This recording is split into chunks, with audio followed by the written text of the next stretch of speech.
Tupf den Schweinebraten trocken und dann ab in einen heißen Bretter mit Schweineschmalz. Rundum scharf anbraten, bis du überall richtig gute Farbe hast. Öl geht natürlich auch.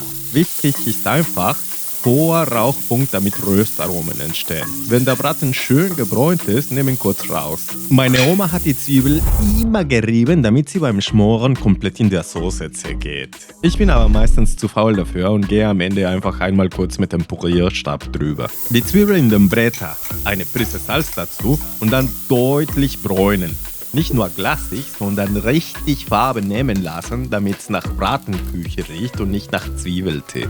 Dann gibst du 2 Knoblauchzehen dazu und hier auch so klein wie möglich, am besten gepresst, und rührst die maximal 30 Sekunden mit. Direkt danach kommen etwa 5 Esslöffel amerikanischer Senf rein, die ebenfalls um die 1 Minute mitrühren. Das ist genau die Zeit, in der der Senf warm wird und aromatisch riecht, ohne dass er dir im Topf anbrennt.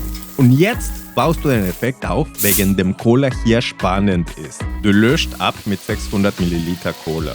Also Flüssigkeit rein, rühren und damit löst du den Bratensatz vom Boden und holst die Röstaromen in die Soße.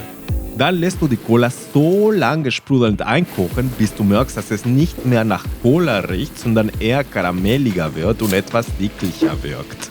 Jetzt gießt du etwa 600 ml kräftige Brühe dazu. Egal ob Rinderbrühe, Kalbsfond, Bratenbrühe, alles passt. Dann kommen 2 Lorbeerblätter rein und danach gibst du einen Teelöffel Majoran, einen halben Teelöffel Salbei und einen Esslöffel Apfelessig dazu. Zitronensaft geht auch, aber dann gib den erst in den letzten 10 bis 15 Minuten dazu oder ganz am Schluss beim Abschmecken, weil die frische Zitronennote beim langen Schmoren sonst einfach verschwindet.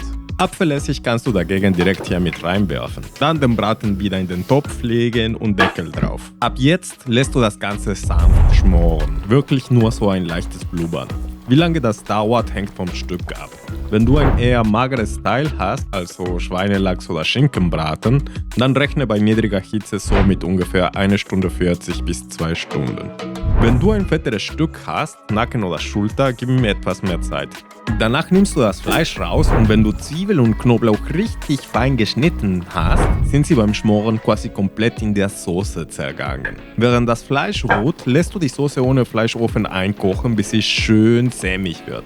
Ungefähr 10 bis 20 Minuten. Da kommt dann auch noch der restliche halbe Teelöffel Salbei mit rein. Ich splitte den Salbei so, weil er dann zweigeteilt arbeitet. Die erste Hälfte läuft beim Schmoren im Hintergrund mit und verbindet sich mit Zwiebel, Senf und Brühe.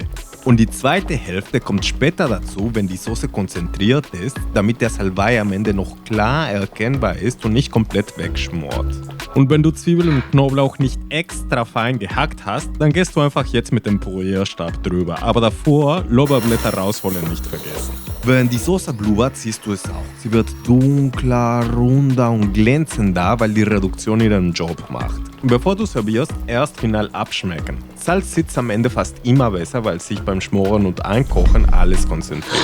Dann legst du den Braten zurück in die Soße und lässt ihn bei niedriger Hitze 5 Minuten ziehen. Also nur sanft in der Soße warm werden, damit er saftig bleibt.